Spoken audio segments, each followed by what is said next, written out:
የአማራ ፋኖ በብልጽግና ሰራዊትና በስሙ በሚነግዱ ኃይሎች ላይ የማያዳግም እርምጃ ወሰደ። ሰራዊቱ እየተበተነ ነው። የክልሉ ጸጥታ ኃይል የተባለው ታጣቂ ሰቀቀን ውስጥ መሆኑም ተመላክቷል። በግንባር መረጃችን ተጠናቅሯል፣ ትሰሙታላችሁ። ሰቆቃ በበዛበትና አገዛዙ ጥቃቱን ለማዳፈን በሞከረበት አርሲ አሁንም ዳግም ጥቃት ተፈጸመ። በርካታ ነዋሪዎች ቀያቸውን ለቀው እየወጡ ነው። መረጃውን ከቦታው በዝርዝር አዘጋጅተነዋል። የህወሓት ኃይሎች ለሶስተኛ ጊዜ የድሮን ጥቃት አስተናገዱ። ወደ ሱዳን ድንበር የተጠጉ ታጣቂዎቹ ከባድ ኪሳራን አስተናግደዋል። ዝርዝር ዘገባ ይዘናል። በግፍና ስቃይ የተፈናቀሉት ንጹሃኖች ካምፕ ውስጥ የጨረባ ምርጫን እንዲያካሂዱ እየተገደዱ መሆኑ ተሰምቷል። ዛሬ በተፈናቃዮች ካምፕ ውስጥ ውጥረት ነግሷል፣ ተመልክተነዋል። ሰላም፣ ጤና፣ ፍቅር የምንመኝላችሁ ውድ የብላክ ላይን ሚዲያ ቤተሰቦቻችን እናንተን ይመጥናሉ ብለን ያሰብናቸውን የተመረጡ ዕለታዊ የግንባርና ወቅታዊ መረጃዎችን ወደ እናንተ ይዘን ቀርበናል። ቻናሉን ሰብስክራይብ በማድረግ ቤተሰብ እንድትሆኑ ጋበዝን። ወደ መረጃዎቹ እናመራለን። በአማራ ክልል የተለያዩ ቀጠናዎች የፋኖ ኃይሎች ከተሞችን እየተቆጣጠሩ መሆኑንና በታጠቁ ቡድኖች ላይ እርምጃ መውሰዳቸው ተገለጸ። በአማራ ክልል በተለያዩ ቀጠናዎች እየተካሄደ ባለው ወታደራዊ ግጭት የፋኖ ኃይሎች በርካታ ከተሞችን እየተቆጣጠሩ እንደሚገኙና የብልጽግና የጸጥታ ኃይሎች መስመር እየለቀቁ መሆኑን ከየግንባር የወጡ መረጃዎች አመልክተዋል። ትላንት በጎጃም ቀጠና ከተሞች የተያዙበት ከባድ ውጊያ መደረጉ የተገለጸ ሲሆን በክልሉ የሚንቀሳቀሱ የአድማ ብተና የሚሊሻና የፖሊስ አባላትም እንዲሁ የ3 ወራት ስልጠና ወስደው ወደ ቀጠናው የገቡ የአገዛዙ ወታደሮች ከፍተኛ ወታደራዊ ኪሳራ እየገጠማቸው መሆኑ ተገልጿል። በሌላ በኩል በጎንደር ጠቅላይ ግዛት ደቡባዊ ግንባር ዘበራ ተብሎ በሚጠራው አካባቢ የሚንቀሳቀሰው የአገዛዙ ኃይል ላይ በተወሰደ የተቀናጀ የደፈጣ ጥቃት በርካታ ወታደሮች መደምሰሳቸውንና እቅዳቸው መክሸፉን ምንጮች ጠቁመዋል። ከጥቃቱ የተነሳ የብልጽግና ኃይል ከፍተኛ ውድመት አስተናግዶ ሙትና ቁስለኛውን እያዝረከረከ ወደ ጋሳኝ ከተማ አቅጣጫ ለማፈግፈግ መገደዱ ተገልጿል። ከወታደራዊው እርምጃ ጎን ለጎን የፋኖን ስም በመጠቀም በህገወጥ ተግባር ላይ በተሰማሩ ወንበዴዎችና አጋቾች ላይ እርምጃ መወሰዱ ታውቋል። በወሎ ቤት አማራ ቀጠና ከስልጣን ላይ ካለው አካል ጋር ትስስር በመፍጠር የህዝብን መሰረተ ልማት ሲዘርፉ የነበሩ እንዲሁም አሽከርካሪዎችንና ንጹሃን ተጓዦችን በማገትና በመዝረፍ ተግባር ላይ ተሰማርተው በነበሩ አካላት ላይ የተጠና እርምጃ መወሰዱን የፋኖ ምንጮች አረጋግጠዋል። በዚሁ መሰረት በወሎ አምባሰል ወረዳ የሀገር አቋራጭ የኤሌክትሪክ መሰረተ ልማት ቆራርጠው ሲዘርፉ የነበሩ ወንበዴዎች በሚኒሊክ እዝ 104ኛ ኮር አርበኞች እጅ ከፍንጅ በቁጥጥር ስር ውለዋል። በጎንደር ቀጠና ከእንፍራንዝ እስከ ጣራ ገዳም ባለው የቦታ ሽፋን አሽከርካሪዎችና ንጹሃን ተጓዦችን በማገትና በመዝረፍ ተግባር ላይ በተሰማሩ አካላት ላይ የበላይ ዘለቀ እዝ ዳግማዊ ቴዎድሮስ ኮር አርበኞች የማያዳግም እርምጃ መውሰዳቸው ተረጋግጧል። በየግንባሩ እየታየ ያለው የፋኖ የጦር ብልሃትና እመቃቅም የአገዛዙን ኃይል ከባድ ሽንፈቶችን እንዲከናነብ እያደረገው እንደሚገኝ ተመላክቷል። በምስራቅ አርሲ መርቲ ወረዳ በኦርቶዶክሳውያን ላይ ዳግም ጥቃትና ከፍተኛ መፈናቀል መድረሱ ተገለጸ። በምስራቅ አርሲ ዞን መርቲ ወረዳ ጋዶ ቀበሌ የሚኖሩ በርካታ የኢትዮጵያ ኦርቶዶክስ ተዋሕዶ ቤተክርስቲያን እምነት ተከታዮች በደረሰባቸው ከፍተኛ የደህንነት ስጋት ምክንያት ቀያቸውን ጥለው ለመሰደድ መገደዳቸው ታወቀ። ከተፈናቃዮቹ መካከል የብዙዎቹ ደህንነት በአሁኑ ሰዓት አሳሳቢ ደረጃ ላይ እንደሚገኝ ከስፍራው የወጡ መረጃዎች አመልክተዋል። የአካባቢው ምንጮች እንደገለጹት የጋዶ ቀበሌ አመራሮች በኦርቶዶክስ እምነት ተከታዮች ላይ ሊሰነዘር የሚችል ከፍተኛ የደህንነት ስጋት መኖሩን በመግለጽ አካባቢውን ለቃችሁ ውጡም፣ እኛ ጥበቃና አጃቢ እንሰጣለን የሚል መልእክት ለነዋሪዎቹ አስተላልፈው ነበር ብለዋል። ምዕመናኑም በተሰጣቸው ማስጠንቀቂያና የጥበቃ ቃል መሰረት ቀያቸውን ጥለው መውጣታቸው ታውቋል። ሆኖም ግን ነዋሪዎቹ ቀያቸውን ለቀው ከወጡ በኋላ የአካባቢው አመራሮች የገቡትን የጸጥታ ጥበቃ ቃል ባለመክበራቸው ተፈናቃዮቹ በጉዞ ላይ እያሉ ማንነታቸው ባልታወቁ የታጠቁ ኃይሎች ጥቃት እንደደረሰባቸው ተገልጿል። ሰላማዊ ዜጎቹ ሕይወታቸውን ለማዳን ከተሰበሰቡበት ቦታ ሸሽተው ለማምለጥ በሞከሩበት ወቅት የታጠቁ ኃይሎች በትንሹ 30 ከብቶችን ጨምሮ በርካታ ፍየልና በጎችን ዘርፈው መሰወራቸው ተረጋግጧል። ቀያቸውን ጥለው የተሰደዱት አብዛኞቹ ምዕመናን ያሉበት ሁኔታ አስጊ ቀጠና ሊሆን እንደሚችል ሲጠቆም፣ ነገር ግን የት ቦታ እንደሚገኙና አጠቃላይ የደህንነታቸው ደረጃ በውል እንደማይታወቅ ከስፍራው የተገኘው መረጃ ያመለክታል። ይህ በእንዲህ እንዳለ የክልሉና የፌዴራል መንግስት ባለስልጣናት በአካባቢው የሚከሰቱ ግጭቶችና ጥቃቶች ሃይማኖት ተኮር አይደሉም በሚል በተደጋጋሚ መግለጫዎችን በመስጠት ላይ ቢሆኑም በመሬት ላይ ያለው እውነታ ግን ጥቃቱ በተለይ የኦርቶዶክስ እምነት ተከታዮች ላይ ያነጣጠረ መሆኑን የአካባቢው ነዋሪዎችና ምንጮች ምሬት በመግለጽ ላይ መሆናቸው አይዘነጋም። በተያያዘ ዜና ብልጽግና ተቋማትን ሁሉ መተንፈሻው አድርጎ እንደሳላቸው የታየበት የሰሞኑ የኢሰመኮ ምላሽ ማሳያ ነው። በስመ ሰብአዊ መብት ስም የተቋቋመውና ልክ እንደ ፋናና እንደ ኢቲቪ የአብይ አህመድ የፕሮፓጋንዳ የቀኝ እጅ የሆነው ኢሰመኮ ከባድ ተቃውሞ ገጥሞታል። የአሰኮ ወረዳ ቤተ ክህነት የኢሰመኮን የጉዳት ሪፖርት ከእውነት የራቀ ነው ሲል በአደባባይ ዘርሮታል። ግንቦት 23 እና 24 በኦሮሚያ ክልል አርሲ ዞን አሰኮ ወረዳ በተፈጸመው ጥቃት ዙሪያ የኢትዮጵያ ሰብአዊ መብቶች ኮሚሽን ኢሰመኮ ተብሎ የተሰየመው ተቋም ያወጣው የሟቾች ቁጥር ስህተትና በሟቾች ላይ መቀለድን ያዘለ እንደነበር የሚታወስ ሲሆን አሁን ይህ ሪፖርት እውነታው በፍጹም ቀረቤታ የሌለው ሲል ቤተ ክህነቱ ተቃውሞታል። ይህን በታጣቂዎች የተፈጸመውን ጥቃት አስመልክቶ ኢሰመኮ ከሁለት ቀናት በፊት ባወጣው መግለጫ የሟቾች ቁጥር 2 የክርስትናና 1 የእስልምና እምነት ተከታዮች ብቻ ናቸው ብሎ ነበር። ይሁን እንጂ የአሰኮ ወረዳ ቤተ ክህነት አመራር ይህንን መረጃ ከእውነት የራቀና አግባብ ያልሆነ ሲሉ ውድቅ አድርገውታል።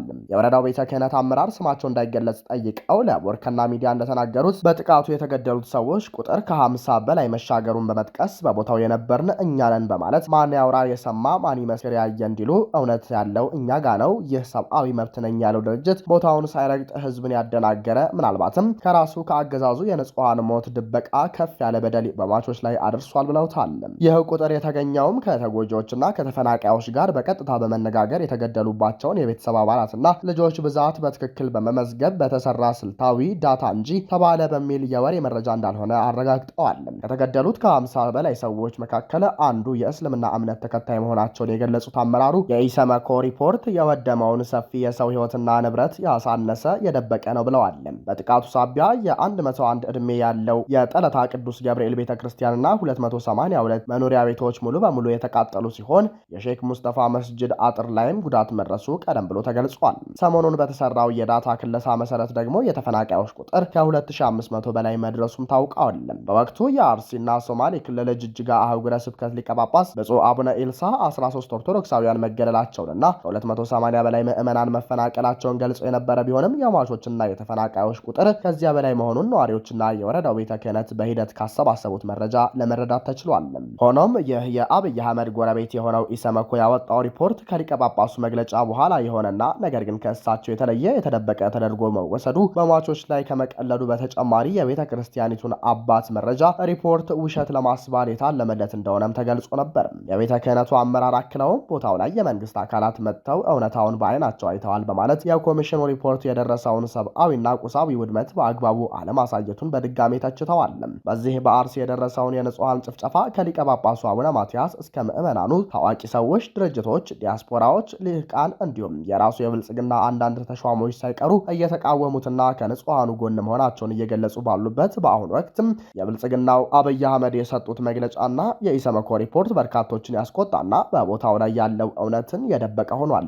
እንዲህ በራሱ በተቋቋመለት የሰብአዊነት ስም መቆም ያልቻለው ድርጅት ባቀረበው ሪፖርት በርካታ ነቀፌታዎችን እያስተናገደ ሲሆን አቶ ያሬድ ኃይለማርያም የተባሉ የሰብአዊ መብት ተሟጋች ኢሰመኮ የኋሊት ተንሸራቷል በሚል ጠንካራ ትችት አቅርበውበታል።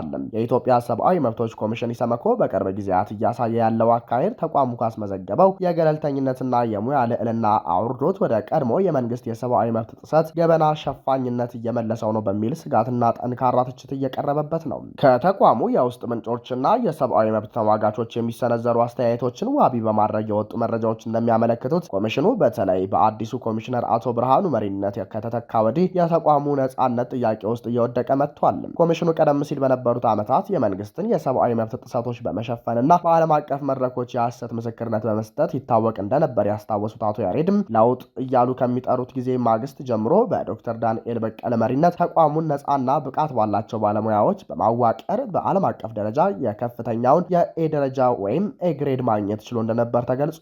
ይሁን እንጂ አዲሱ አመራር ወደ ስልጣን ከመጡ በኋላ ኮሚሽኑ መልሶ በፖለቲካ ካድሬዎች እጅ እንዲወድቅና የሰብአዊ መብት ጥሰቶች ይፋ እንዳይሆኑ የማዳፈን ግልጽ አካሄድ እየታየበት ነው ሲሉ ከትበዋል። አቶ ያሬድ ሲገልጹ ግንቦት 24 ቀን 2018 ዓ.ም በሀገሪቱ ተደረገ የተባለውን ምርጫ አሁን ካለው የጸጥታ እጦትና የአፈና ድባብ አንጻር ከፍተኛ ቁጥር ያለው ህዝብ የተገለለበትን ሂደት ኮሚሽኑ በሰላም የተጠናቀቀ ዲሞክራሲያዊ አሳታፊና ነጻ ሲል መግለጹ ትልቅ መደነቅን የፈጠረና የተቋሙን አመኔታ ያወረደ እርምጃ ነው በማለት የአርሲውን ጭፍጨፋ ሪፖርት ሲገልጹ ደግሞ ኮሚሽኑ በአርሲ የተከሰተውን ጥቃት አስመልክቶ ባወጣው መግለጫ የሟቾችን ቁጥር 3 ብቻ ማድረጉ የአካባቢው የመንግስት የጸጥታ አካላት ካወጡት ቁጥር እንኳን እጅግ ያነሰና መረጃን የማዛባት ጥረት ነው በሚል ከፍተኛ ትችታቸውን አሰምተዋል። ተቋሙ ከዚህ በፊትም የፖለቲከኛውን የአቶ በቴን የሞት ሪፖርት ደብቋል በሚል ወቀሳ ሲቀርብበት ቆይቷል።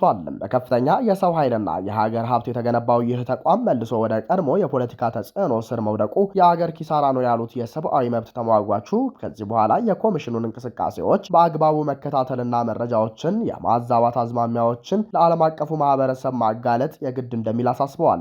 በሌላኛው መረጃ ታዋቂው የኢትዮጵያ ኦርቶዶክስ ተዋሕዶ ቤተክርስቲያን ሊቅ የኔታ በትረ ማርያም አበባው በጎንደር ከተማ ታስረዋል። ከዚህ ከአርሲ ጉዳይ ጋር በተያያዘ እንደታሰሩም ለማወቅ ተችሏል። በማህበራዊ ሚዲያና በተለያዩ የዲጂታል መድረኮች ላይ ሰፊ የወንጌልና የሃይማኖት ትምህርት በማስተማር የሚታወቁትና የሊቃውንትን ትምህርት በቀላል መንገድ ለምዕመናን ተደራሽ ያደረጉት ታዋቂው መምህር የኔታ በትረ ማርያም በጎንደር ከተማ መታሰራቸው ተረጋግጧል።